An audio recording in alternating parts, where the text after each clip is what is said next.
पंकजा पालवेताई, काल तुमचे घरामध्ये भेटीसाठी जपानचे गव्हर्नर आले होते आणि तुम्ही सांगितलेलं आहे की तुम्ही पर्यावरण संरक्षणासाठी त्यांच्यासोबत मीटिंग केली आणि तुम्ही जपानमध्ये जाऊन त्यांच्यासोबत मीटिंग करणार आहे पर्यावरणवरती. तुम्ही एक विचारते, तुम्ही गेले 15 वर्ष अमेरिकामध्ये तुम्ही हे केलेलं आहे, तुमचं शिक्षण झालेलं आहे. अमेरिकामध्ये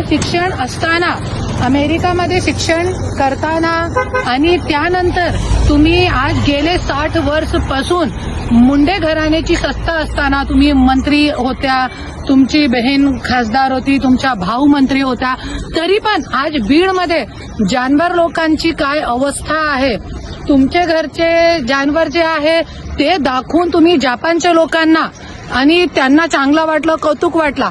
पण आपले बीडचे जे तुमच्या गड आहे, जिथे तुम्ही आमदार झाल्या, जिथे तुम्ही मंत्री झाल्या, तिकडचे जिथे तुमच्या काम असला पाहिजे तिथे काय अवस्था आहे जानवरांची, हे पण तुम्ही जपानचे गव्हर्नरला दाखवा. आणि जपानमध्ये तुम्ही अमेरिकामध्ये शिक्षण घेतलं आहे, तरी पण तुम्ही काय शिकून आला नाही तिकडून, क्योंकि शिकून आला असता तो बीडमध्ये चांगला काम केला असता आणि सत्ता तुमच्या हातामध्ये होती, तरी पण तुम्ही काहीही काम केला नाही.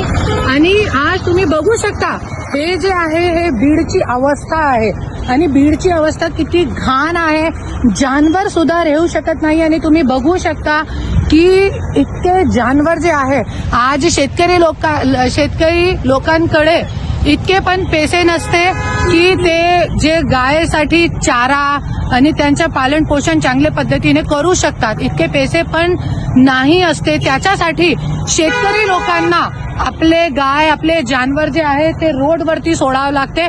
आणि तुम्ही बघू शकता की जानवर लोकांना, गाय लोकांना आपल्या जे कचरा कुंडीमध्ये मूग टाकून कचरा खाव आणि जीवन आपला व्यापन करावं लागते. आणि तुम्ही बघू शकता पंकजाताई, तुमच्या घरामध्ये पण कुत्रे आहे, तुमचे घरचे जे कुत्रे आहे ते चांदी के बर्तन मध्ये खाना खाताय, जेवण करताय.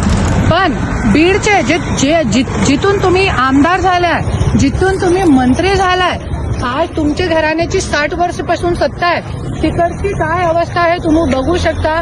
ते कुत्र्या लोकांची काय अवस्था आहे. कुत्रे पण आज त्यांना पण तुम्ही आज पर्यावरण मंत्री आहे, तुमचा फर्ज आहे. आणि तुम्ही पॉलिथिन बंद करणार आहे, पॉलिथिनची जी फॅक्टरी आहे अगोदर तुम्ही बंद करताय, नंतर मोठे मोठे पैसे घेऊन तुमचे कार्यकर्तेही जे आहे प्लास्टिकची थैलीचा व्यापार व्यवसाय करताय. त्याच्यासाठी मोठे मोठे भाष्य आणि खूप विचार करून बोला, जे करू शकता तेच बोला. आणि मी एक और बोलते की तुम्ही आज 60 वर्षपासून इथे राज करताय, बीडची जनताने तुम्हाला निवडून दिलेला इतके वर्षपासून, आणि तुमचा फर्ज आहे हे खाण, हे कचरा, इथे जानवर सुद्धा राहू शकत नाही. आणि सबसे एकदम हास्यप्रद गोष्ट जे आहे, इकडे एक जे आमदारचं घर आहे, काय नाव आहे त्यांचं, सोळंके, बीडचे आमदार आहे, त्यांच्या घरच्या समोर इतका कचरा आहे. आज बीडमध्ये कोणीही असा आमदार, खासदार, कोणीही नगरसेवक सुद्धा लक्ष देत नाही.